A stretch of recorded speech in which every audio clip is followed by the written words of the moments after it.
ಸುಂದರ ಬದುಕಿಗೆ ಶ್ರೀಕೃಷ್ಣನ 5 ಸಂದೇಶಗಳು. ಶ್ರೀಕೃಷ್ಣನ ಈ ವಚನಾಮೃತಗಳು ಎಲ್ಲರ ಬದುಕಿಗೆ ದಾರಿದೀಪ. ಅಂತೆಯೋ ಬದುಕಿನ ಯಶಸ್ಸಿಗೆ ಶ್ರೀಕೃಷ್ಣನ ನೀಡಿದ ಸಂದೇಶಗಳು ಇಲ್ಲಿವೆ ನೋಡಿ. ಫಸ್ಟ್ ಪಾಯಿಂಟ್, ದೇವರ ಮೇಲೆ ಭಕ್ತಿ. ದೇವರ ನಾಮಸ್ಮರಣೆಯಲ್ಲಿ ಬದುಕಿನಲ್ಲಿ ಸಂತಸ, ಸಮಾಧಾನ ತರುತ್ತದೆ.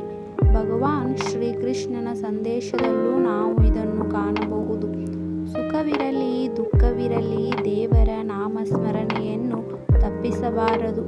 ಕಷ್ಟ ಬಂದಾಗ ಮಾತ್ರ ದೇವರನ್ನು ನೆನೆಯುವುದಲ್ಲ, ಸುಖವಿದ್ದಾಗಲೂ ದೇವರ ಧ್ಯಾನದಲ್ಲಿ ತೊಡಗಿಕೊಳ್ಳಬೇಕು. ಭಗವಂತ ಮಾತ್ರ ಎಲ್ಲರನ್ನೂ ಕಷ್ಟದಿಂದ ಆಚೆಗೆ ಕೊಂಡೊಯ್ಯಬಲ್ಲ. ದೇವರ ಸ್ಮರಣೆಯಿಂದ ಎಲ್ಲ ತೊಂದರೆಗಳು ಪರಿಹಾರವಾಗುತ್ತವೆ. ಹೀಗಾಗಿ ದೇವರ ಮೇಲಿನ ಅನನ್ಯ ಭಕ್ತಿಯಿಂದ ಎಂದೂ ವಿಮುಖರಾಗಬೇಡಿ. ನಿರ್ಮಲ ಮನಸ್ಸಿನಿಂದ ದೇವರನ್ನು ಧ್ಯಾನಿಸಿ ಎನ್ನುವುದು ಶ್ರೀಕೃಷ್ಣನ ಸಂದೇಶ. ಸೆಕೆಂಡ್ ಪಾಯಿಂಟ್, ಕೋಪ ದುರಾಸೆ ದೂರ ಇರಿ ಎಂದಿದ್ದಾರೆ ಶ್ರೀಕೃಷ್ಣ. ಕ್ರೋಧ, ಲೋಭ ಮತ್ತು ಮೋಹದಿಂದ ಸದಾ ದೂರ ಇರಿ. ಇಂತಹ ಗುಣಗಳನ್ನು ಮೈಗೂಡಿಸಿಕೊಂಡರೆ ವ್ಯಕ್ತಿಯು ಮರಣಾಂತರ ನರಕದ ದ್ವಾರಗಳನ್ನು ತಲುಪಲು ಅರ್ಹನಾಗುತ್ತಾನೆ ಎಂಬ ಸಂದೇಶ ಗೀತೆಯಲ್ಲಿದೆ. ಆದ್ದರಿಂದ ಸಾಧ್ಯವಾದಷ್ಟು ಈ ದೋಷಗಳಿಂದ ದೂರವಿರಿ ಮತ್ತು ಒಳ್ಳೆಯ ರೀತಿಯಲ್ಲಿ ಜೀವನ ನಿರ್ವಹಣೆ ಮಾಡಿ. ಹೀಗೆ ಸರಿಯಾದ ದಾರಿಯಲ್ಲಿ ಸಾಗುತ್ತಾ ಸರಿಯಾದ ರೀತಿಯಲ್ಲಿ ಬದುಕುವುದನ್ನು ನಡೆಸಿಕೊಂಡು ಸಾಗಿದರೆ ಜೀವನದಲ್ಲಿ ತನ್ನಷ್ಟಕ್ಕೆ ಸಂತೋಷ ಮನೆ ಮಾಡುತ್ತದೆ. ಥರ್ಡ್ ಪಾಯಿಂಟ್, ಅನುಮಾನವೆಂಬ ಭೂತ. ಅನುಮಾನವೆಂಬುದು ನಿಜಕ್ಕೂ ಭೂತ. ಅನುಮಾನ ಕುಟುಂಬವನ್ನೇ ಒಡೆದು ಹಾಕಬಹುದು.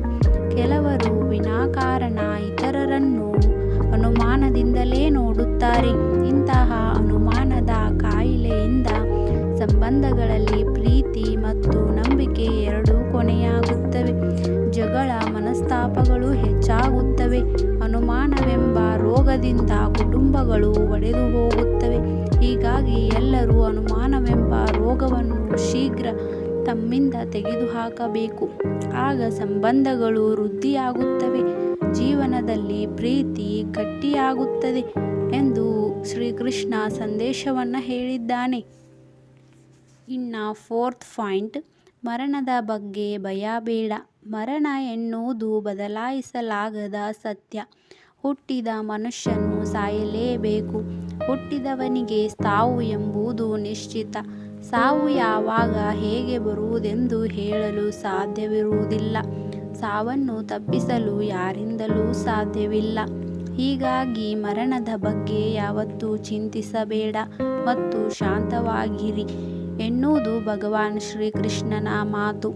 ಜೀವನ ಮತ್ತು ಸಾವು ಪ್ರಕೃತಿಯ ಭಾಗ. ಇವೆರಡನ್ನು ಯಾರಿಂದಲೂ ತಪ್ಪಿಸಲು ಸಾಧ್ಯವಿಲ್ಲ ಎಂಬುದನ್ನು ಅರ್ಥ ಮಾಡಿಕೊಳ್ಳಬೇಕು. ಮತ್ತು ಈ ಒಂದು ವಿಷಯಕ್ಕೆ ಎಂದಿಗೂ ದುಃಖಿಸಬಾರದು ಎಂಬುದು ಶ್ರೀಕೃಷ್ಣನ ಸಂದೇಶ.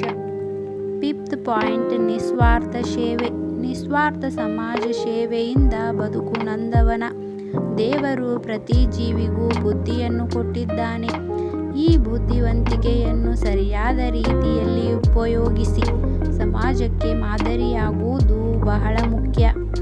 ಪ್ರತಿಯೊಬ್ಬರೂ ಉದಾತ್ತ ಕಾರ್ಯವನ್ನು ಮಾಡಬೇಕು. ಉದಾತ್ತ ಕಾರ್ಯವನ್ನು ಪ್ರಚಾರ ಮಾಡಲು ತಮ್ಮ ಬುದ್ಧಿವಂತಿಕೆಯನ್ನು ಬಳಸಬೇಕು. ಬುದ್ಧಿವಂತರಾಗಿದ್ದರೂ ಸಮಾಜಕ್ಕೆ ನಿಸ್ವಾರ್ಥ ಸೇವೆ ಮಾಡುವ ಬದಲು ಷಡ್ಯಂತ್ರಗಳನ್ನು ಮಾಡುತ್ತಿದ್ದರೆ ನಿಮ್ಮ ಮಾನ ಸಂಪತ್ತು ಎರಡೂ ಕಳೆದುಕೊಳ್ಳಬೇಕಾಗುತ್ತದೆ. ಹೀಗಾಗಿ ಒಳ್ಳೆಯ ಕೆಲಸವನ್ನು ಮಾಡುತ್ತಾ ಬದುಕನ್ನು ಮುನ್ನಡೆಸಿಕೊಳ್ಳಬಹುದು.